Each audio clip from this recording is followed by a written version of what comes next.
Muchísimas gracias, doctores.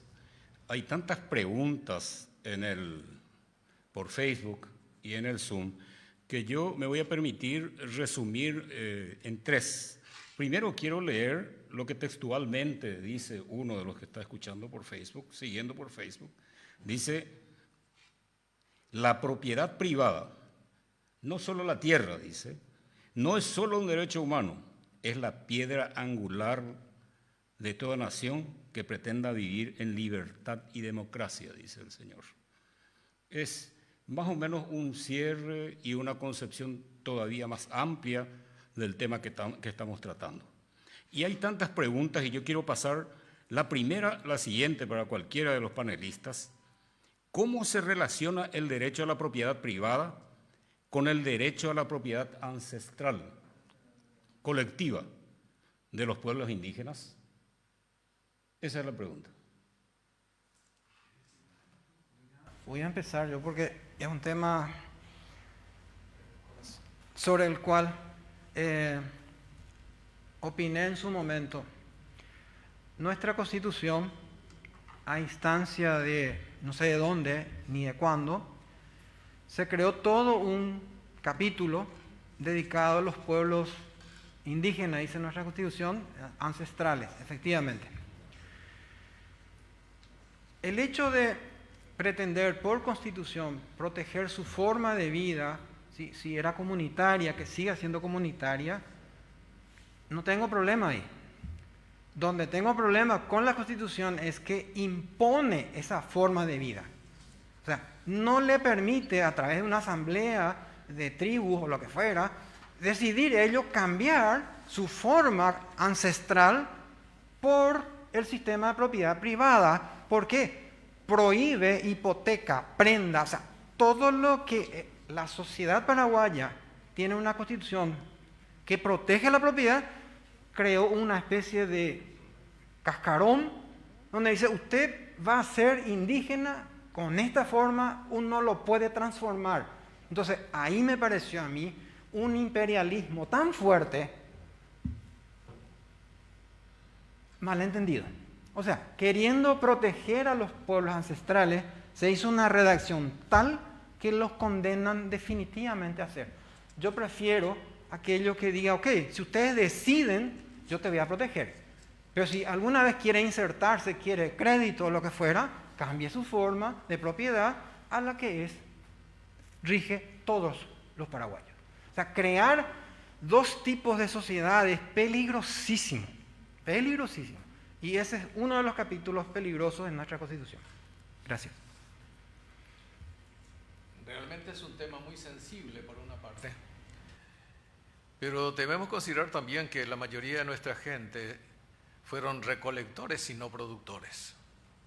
Este también es un tema básico que debe analizarse, pero vuelvo a señalar, es un tema sensible y debemos manejar con cuidado, porque también a veces para sentirnos orgullosos de nuestra identidad nos aferramos a nuestros ancestros, pero cuando le queremos perjudicar los tratamos de indios, y creo que eso culturalmente debe manejarse con cuidado.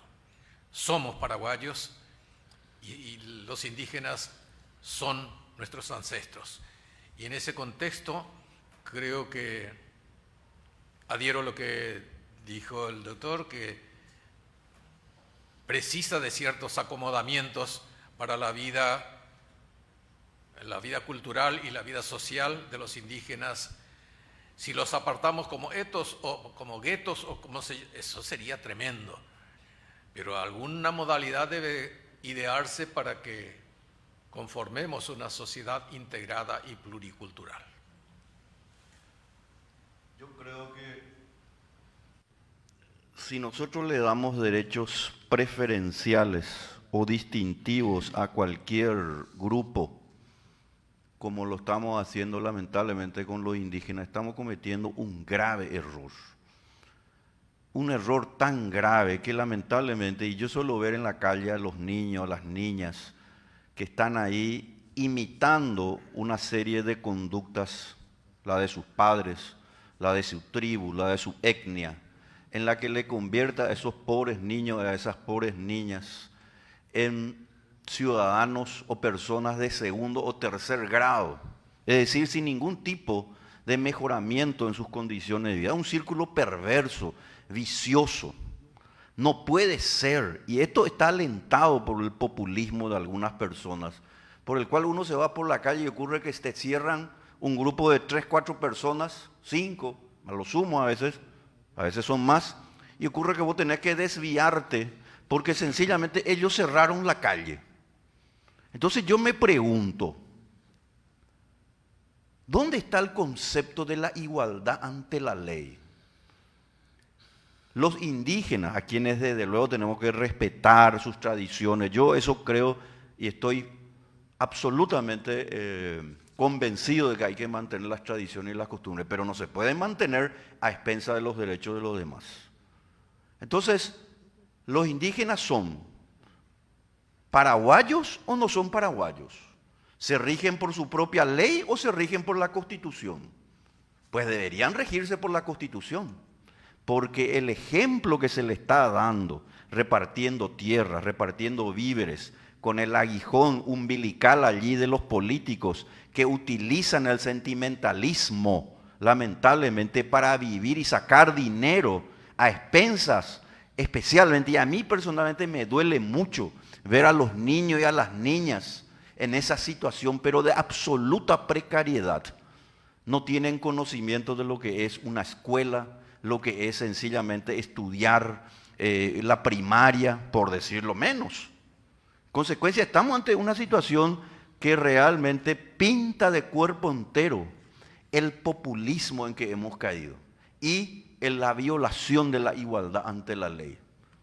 Y hay que ser sinceros y con esto hay que acabar de una vez por todas.